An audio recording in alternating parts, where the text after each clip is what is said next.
Halo Sobat SG, terima kasih sudah klik video kali ini dan selamat datang di YouTube channel Bimbel SG. Bersama saya, Kak Hadi Septian, yang hari ini kita membahas materi tentang pH atau asam basa.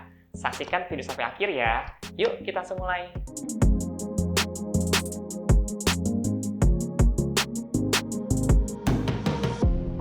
Ya teman-teman, berbicara tentang asam dan basa, itu kaitannya banyak banget loh dalam kehidupan sehari-hari. Seperti apa? Misalnya makanan, minuman, dan produk olahan lainnya sangat terkait dengan yang namanya asam dan juga basa. Mulai dari cuka, kemudian lemon, ataupun pembersih material di rumah tangga yang banyak mengandung basa. Ataupun pembersih lantai kamar mandi. Nah, itu juga menggunakan prinsip dari asam. Nah, pada video kali ini kita akan membahas bersama-sama terkait sifat-sifat apa aja sih yang ada di asam dan juga basa, kemudian pengaruhnya apa aja. Nah, di sini asam merupakan zat-zat yang mempunyai rasa asam dari bahasa Latin acidus. Kemudian basa merupakan larutan yang dalam air akan seperti sabun, yang disebut juga dengan istilah alkali. Nah, secara umum perbedaan asam dan basa kita kelompokkan menjadi berikut. Yang pertama untuk asam, pastinya dia mengubah warna lakmus biru menjadi merah. Kalau basa kebalikannya Kak, dia mengubah warna lakmus merah menjadi biru. Kemudian sifat untuk asam dapat bereaksi dengan logam oksida ataupun logam hidroksida membentuk suatu garam dan juga air. Sedangkan kalau basa pastinya dapat bereaksi dengan asam membentuk garam dan juga air. Lalu kemudian baik asam dan basa ternyata dapat menghantarkan listrik. Kenapa? Artinya asam dan basa itu termasuk senyawa yang ketika dalam air akan menghasilkan ion-ion yang bergerak dengan bebas. Nah, ini perbedaan secara mendasar ya terkait asam dan basa. Nah, di slide berikutnya kita akan mengupas lebih jauh perbedaan asam dan basa menurut para ilmuwan yang dalam hal ini dikelompokkan menjadi 3 konsep. Apa aja? Yang pertama, konsep Arrhenius, yang kedua, konsep Brown-Lowry, dan yang ketiga adalah konsep Lewis. Bagian pertama, untuk konsep Arrhenius, dasar konsep ini membedakan antara asam dengan basa berdasarkan hadirnya ion H+ dan juga ion OH-. Nah, di sini asam merupakan zat yang mengandung hidrogen dan bila dilarutkan dalam air akan menghasilkan ion H+. Contoh di sini reaksinya ada HCl yang ketika dalam air menghasilkan ion H+ dan juga ion Cl-, dan kemudian ada larutan HNO3 yang ketika dalam air akan menghasilkan ion H+ dan juga ion NO3-. Sedangkan basa, senyawa yang bila dilarutkan dalam air akan menghasilkan ion hidroksida atau dikenal sebagai ion OH-. Dengan contoh reaksi, misalnya di sini NaOH yang akan terionisasi sempurna menjadi ion Na+ dan juga ion OH-. Sedangkan contoh selanjutnya adalah NH3 yang ketika bereaksi dengan H2O akan menghasilkan produk berupa NH4+ dan juga OH- yang merupakan penanda dari basa. Tapi konsep ini sebenarnya hanya terbatas pada larutan air. Artinya apa? Setiap konsep yang kita pelajari akan saling melengkapi. Jadi kekurangannya akan ditutupi oleh konsep-konsep yang lain. Kita masuk ke bagian selanjutnya, konsep asam basa menurut Bronsted dan juga Lowry. Dasar konsep ini apa? Dasar konsep ini adalah hadirnya proton atau yang dikenal sebagai ion H+. Di mana untuk asam adalah zat yang berperan sebagai donor proton atau pemberi ion H+. Dalam hal ini contohnya ada HCl yang ketika bereaksi dengan H2O akan membentuk Cl- dan juga H3O+. Dalam konsep Brown-Lowry, kita mengenal istilah pasangan asam basa konjugasi. Jadi ketika suatu asam, dalam hal ini HCl, memberikan proton kepada H2O dan berubah menjadi Cl-, maka sifatnya berubah. Dari asam melepaskan proton akan membentuk sesuatu yang namanya disebut basa konjugasi. Nah, di sini contohnya bisa dilihat ya, bahwa H+ dari HCl akan ditransfer ke dalam air, yaitu H2O. Setelah ditransfer, maka si asam HCl ini akan berubah menjadi Cl- yang akan disebut sebagai spesies basa konjugat dan akan menghasilkan ion H3O+ sebagai penanda hadirnya asam dalam larutan ini. Kemudian untuk basa, menurut teori Bronsted dan juga Lowry, zat yang berperan sebagai akseptor proton atau penerima ion H+. Contohnya di sini kakak pakai NH3 yang bereaksi dengan H2O menghasilkan NH4+ dan juga OH-. Nah, di sini ada tanda bolak-balik ya.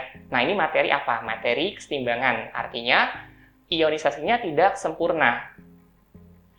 Berbeda dengan asam, kalau asam kan melepaskan H+, membentuk basa konjugat. Tapi ketika basa, ketika dia menarik proton atau ion H+, dia akan membentuk spesi yang disebut sebagai asam konjugasi. Nah, berikut prosesnya transfer H+ dari H2O ke NH3. Ketika NH3 menerima H+, membentuk NH4+, membentuk asam konjugasi. Nah, kemudian lantas asam dan basa pasti dong ada yang namanya asam yang lebih kuat dan asam yang lebih lemah. Nah, di sini kita belajar tentang kekuatan relatif dari suatu asam dan juga basa. Beberapa asam merupakan donor proton yang lebih baik dibandingkan asam lainnya, dan beberapa basa juga termasuk merupakan akseptor yang lebih baik dibandingkan basa yang lainnya. Dalam hal ini, kita mengelompokkan sifat kekuatan asam dan basa berdasarkan daya ionisasinya. Sebagai contoh, larutan HCl encer dengan kemolaran yang normal, dia dapat mengion 100%. Artinya apa? Mengion sempurna menjadi ion-ionnya. Kalau misalnya kakak punya produk berupa 0,1 molar HCl, maka 0,1 molar HCl akan berubah 100% menjadi ion-ionnya sebanyak 0,1% ion H3O+, dan 0,1 molar dari ion Cl-. Dengan reaksinya di sini, HCl tambah H2O menjadi H3O+ ditambah Cl-. Nah, kemudian untuk asam yang kekuatannya lebih lemah, kita mengenal dengan istilah asam Bronsted yang lemah. Kenapa lemah? Karena daya ionisasinya tidak mencapai 100%. Dalam hal ini contohnya, kakak melampirkan asam asetat, yaitu CH3COH, yang bereaksi dengan H2O, membentuk H3O+ ditambah CH3CO-. Jika kakak punya produk asam asetat atau CH3COH sebanyak 0,1 molar, maka produk yang dihasilkan di sini hanya 0,001 molar H3O+, dan 0,001 molar CH3CO-. Artinya tidak mencapai 100%. Jadi, hal inilah yang melatar belakangi asamnya disebut sebagai spesies yang lemah. Oke, di tampilan slide kali ini kita membahas terkait kekuatan relatif asam dan basa, di mana teorinya semakin kuat suatu asam, maka basa konjugasi yang dihasilkan akan semakin lemah. Dan hal itu pun berlangsung sebaliknya. Kalau misalnya asamnya itu bersifat lemah, maka basa konjugasi yang dihasilkan akan bersifat kuat. Sebagai contoh di sini, asam kuat dari HClO4 atau asam perklorat. Maka akan menghasilkan basa konjugasi yaitu ClO4- yang bersifat lebih lemah. Sedangkan untuk asam lemah, seperti misalnya contoh CH3COH atau asam asetat, maka basa konjugat yang dihasilkan yaitu CH3CO- akan bersifat sebagai basa konjugasi yang lebih kuat. Nah, kemudian di sini kita belajar tentang zat amphoter atau amfipotik. Wah, apalagi tuh Kak? Jadi zat amphoter ini merupakan molekul-molekul atau ion yang dapat bersifat sebagai asam maupun sebagai basa Bronsted. Artinya apa? Zat ini mampu melepaskan proton ataupun H+, dan zat ini juga mampu untuk menyerap atau menarik proton atau H+. Sebagai contoh di sini ada HCO3-. Ketika HCO3- menarik H+, dia akan membentuk suatu spesies asam yang disebut sebagai H2CO3. Dan ketika HCO3- melepaskan protonnya, akan membentuk spesies basa yaitu CO3-2-. Dan beserta contoh-contoh lainnya yaitu HSO4- dan H2O. Nah, di sini kata kuncinya apa? Kata kuncinya, zat yang dapat berperan sebagai amphoter, yang paling utama apa? Dia harus punya proton. Karena apa? Syarat untuk menjadi asam dan basa harus bisa menarik dan melepas proton. Artinya dia harus punya dulu proton. Kalau nggak punya proton, dia nggak bisa untuk melepas proton dan nggak bisa dianggap sebagai zat yang bersifat amphoter. Nah, kemudian konsep yang terakhir yaitu konsep asam basa menurut teori Lewis. Asam menurut Lewis adalah zat yang dapat menerima pasangan elektron bebas atau mungkin disingkat dengan istilah PEB. Sedangkan basa sendiri adalah zat yang dapat memberikan atau menyumbangkan pasangan elektron bebas. Dalam teori ini, suatu senyawa tidak perlu memiliki atom H untuk dikatakan sebagai asam. Ion positif dapat bertindak sebagai asam, dan ion negatif dapat bertindak sebagai basa. Sebagai contoh di sini, kakak pakai reaksi dari BF3 ditambah NH3 menjadi molekul NH3BF3. Kalau teman-teman bisa lihat, pada molekul NH3, kita bisa lihat dalam struktur Lewisnya terdapat satu PeB atau satu pasangan elektron bebas. Sehingga apa? NH3 mampu untuk menyumbangkan satu PeB-nya ke molekul BF3. Maka dalam hal ini NH3 akan bertindak sebagai basa. Dan BF3 karena dia mampu menerima pasangan elektron akan bertindak sebagai asam. Jadi dari ketiga teori tadi sudah cukup jelas ya perbedaan dasar antara asam dan juga basa. Agar lebih jago lagi nih, kita lihat soal dulu ya. Soal pertama, diketahui reaksi H2PO4- ditambah H2O membentuk HPO42- dan H3O+, yang mana yang merupakan pasangan asam basa konjugasi. Silakan dicoba dulu.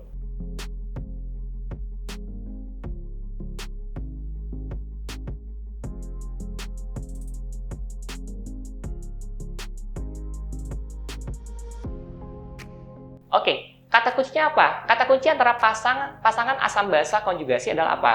Terjadi perbedaan proton. Bedanya hanya satu aja. Jadi sebenarnya teman-teman di sini cukup mencari pasangan yang hanya berbeda selisih satu proton aja, tapi spesiesnya tetap sama. Dalam hal ini H2PO4- pasti pasangannya adalah HPO42-. Dan H2O pasangannya adalah pasti H3O+. Maka jawabannya di sini adalah yang E. Nah, bisa teman-teman lihat ya, bahwa H2PO4- akan menyumbangkan satu protonnya ke molekul H2O. Kemudian, soal yang lain diambil dari soal OSN tahun 2013. Ion-ion berikut ini yang dapat bertindak sebagai asam Bronsted atau basa Bronsted, kecuali, jangan lupa ya tadi teorinya, syarat dia asam atau basa mampu menerima proton atau mampu melepaskan proton. Berarti yang mana yang bukan?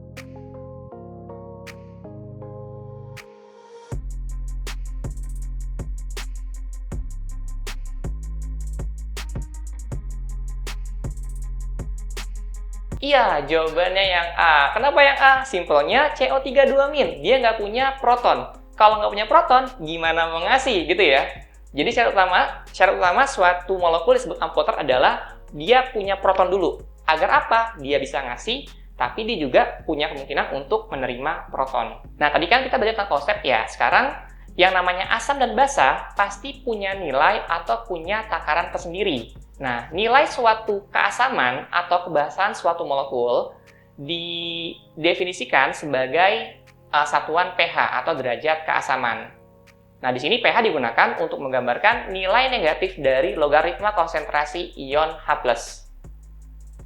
Keasaman dan kebasahan, terutama pada suhu 25 derajat Celcius, dapat diidentifikasi melalui nilai pH, di mana larutan asam adalah larutan yang memiliki konsentrasi ion H+ melebihi 1 dikali 10⁻⁷ molar, atau senyawa dengan pH kurang dari 7.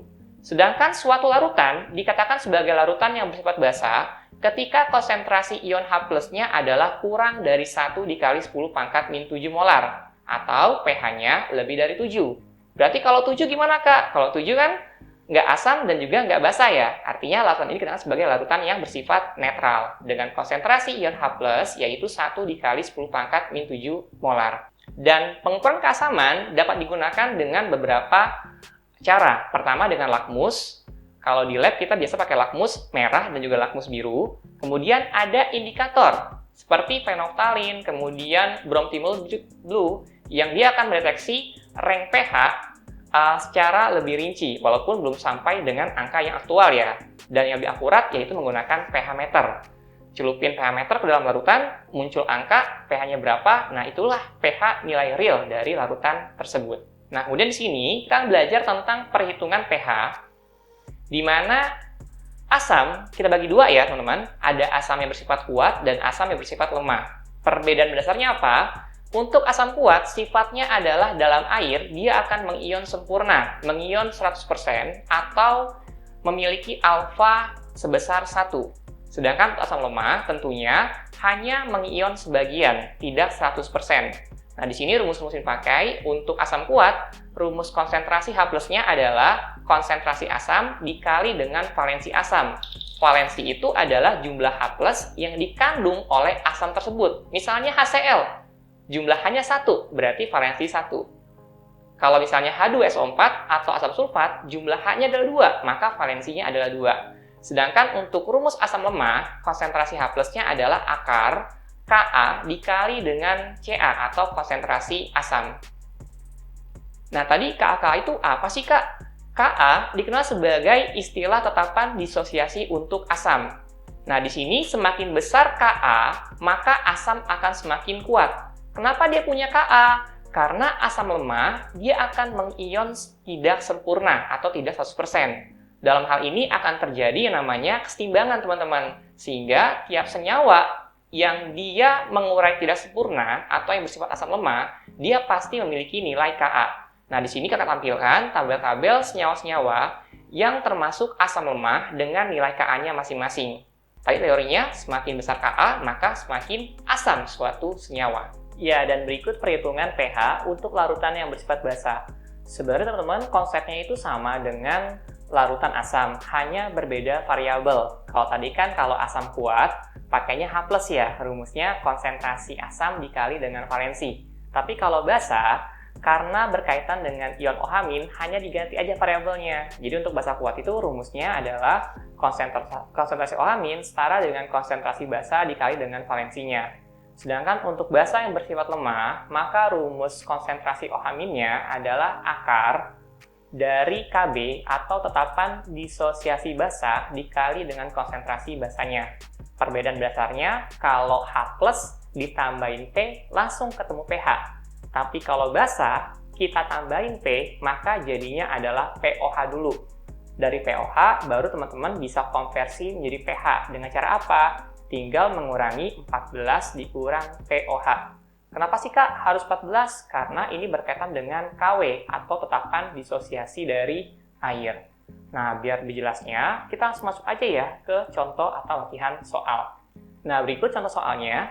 Berapakah pH dari 100 ml larutan H2SO4 0,15 molar?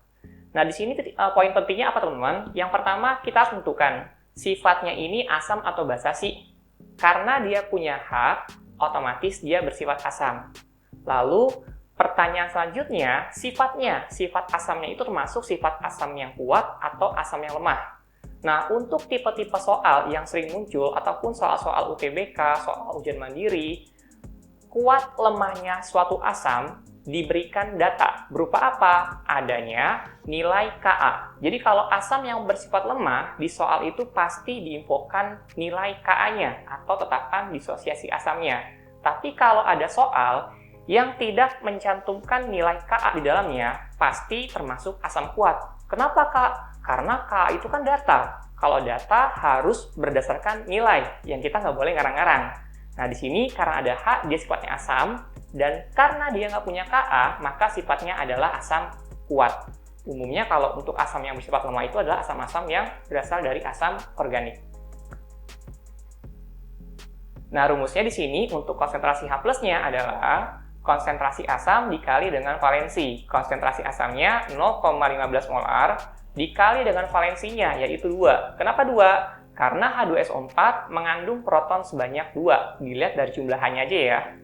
Kita kali langsung, hasilnya adalah 0,3 molar atau setara dengan 3 dikali 10 pangkat min 1. Dalam perhitungan konsentrasi asam, idealnya kita selalu mengkonversi nilai menjadi bentuk pangkat negatif. Jadi kalau misalnya 0,3 diubah ya menjadi 3 dikali 10 pangkat min 1. Kemudian untuk pH, dengan rumus minus logaritma H+, kita substitusi angkanya minus logaritma 3 dikali 10 pangkat min 1. Dan ingat sifat logaritma, pangkat akan maju ke depan. Sehingga hasil perhitungan akhirnya adalah 1 min log 3. Jadi di bawah 7 ya, dan dia mendekati 0. Kenapa? Karena sifatnya asamnya asam kuat, sehingga pH-nya itu sangat kecil. Kemudian kita masuk ke soal berikutnya. Nah, soal ini beda kayak tadi ya. Kalau ini soalnya ada apa? Ada nilai Kb-nya ya. Berapakah pH 100 ml larutan NH3 0,4 molar? Karena dia ada Kb, Kb itu merujuk ke tetapan disosiasi basah, pasti sifat larutannya adalah basah. Dan pastinya basahnya bersifat basah lemah karena mengandung nilai Kb di dalamnya. Otomatis, karena dia basah lemah, maka rumus yang kita pakai di sini adalah konsentrasi OH- setara dengan akar Kb dikali dengan konsentrasi basahnya. Itu simbolnya untuk konsentrasi kan M ya. Kadang ada yang pakai Cb, ada yang pakai M, itu bebas, fleksibel. Yang penting rumusnya Kb dikali konsentrasi ya. Kita substitusi angka-angkanya, akar 1 dikali 10 watt min 5 dikali dengan konsentrasinya, kakak ubah di sini 0,4 menjadi 4 dikali 10 pangkat min 1. Kita kalikan menjadi akar 4 dikali 10 pangkat min 6. Ingat kalau akar, bilangan pokoknya tinggal kita akarin aja, jadi 4 diakarin dapatnya berapa? 2 ya. Sedangkan untuk 10 pangkat min 6-nya, kalau diakarin pangkatnya kita bagi dengan 2. Jadi min 6-nya dibagi 2 aja, menjadi min 3. Sehingga hasilnya adalah 2 dikali 10 pangkat min 3 molar. Ini merupakan konsentrasi dari OH-nya. Nggak bisa ya langsung ke pH, karena ini adalah basah. Tambahin P di depannya akan menjadi POH. Dengan rumus minus logaritma konsentrasi dari OH-. Kita substitusi angka-angkanya. Jadi minus logaritma 2 dikali 10 pangkat min 3. Dan lagi-lagi sifat logaritma, pangkat negatifnya maju ke depan. Sehingga hasilnya adalah 3 min log 2. Ini untuk POH-nya. Kemudian, untuk menghitung pH, tinggal kita masukkan rumusnya 14 dikurang POH. Hasilnya adalah 14 minus 3 minus logaritma 2. 14 dikurang 3 hasilnya 11. Kemudian minus dikali minus hasilnya adalah plus. Jadi hasil akhirnya adalah 11 ditambah log 2. Dan bisa dilihat ya bahwa pH-nya adalah di atas 7. Yang membuktikan bahwa larutan ini bersifat basah. Bagaimana teman-teman sampai di sini? Semoga paham ya cara menggunakan rumusnya dan kalian bisa membedakan perhitungan antara larutan asam dan juga larutan basah. Kemudian kita masuk ke bagian selanjutnya. Ada lagi di sini teman-teman yang dikenal dengan istilah asam poliprotik. Apa tuh Kak poliprotik? Poli artinya banyak. Apa yang banyak? Yang banyak adalah asam ini mengandung lebih dari satu proton atau satu jumlah atom hidrogen. Nah, teorinya, apabila perbedaan antara Ka1 untuk disosiasi pertama dan disosiasi berikutnya atau Ka2 nilainya 10 pangkat 3 atau lebih, maka pH umumnya hanya bergantung pada disosiasi pertama. Nah, di sini berikut contoh-contoh dari asam poliprotik. Seperti ada asam askorbat, bisa dilihat di situ ya, jumlahnya H2C6H6O6, Dia memiliki 2 proton yang akan melepaskan secara satu persatu protonnya. Dilanjutkan dengan H2CO3 atau asam karbonat sampai yang terakhir asam tartat dengan rumus H2C4H4O6. Oke teman-teman, sekian video pembahasan tentang materi asam basa ataupun pH dari kakak. Semoga bermanfaat bagi kalian semua, dan jika kalian merasa bahwa video bermanfaat, jangan lupa untuk like dan juga subscribe channel YouTube dari Bimbel Salemba Group. Dan teman-teman juga bisa, kalau misalnya kalian mau request ya terkait materi ataupun bab yang kalian ingin tanyakan, dan kita akan coba buat di next video selanjutnya. Oke, cukup dari kakak. Dadah!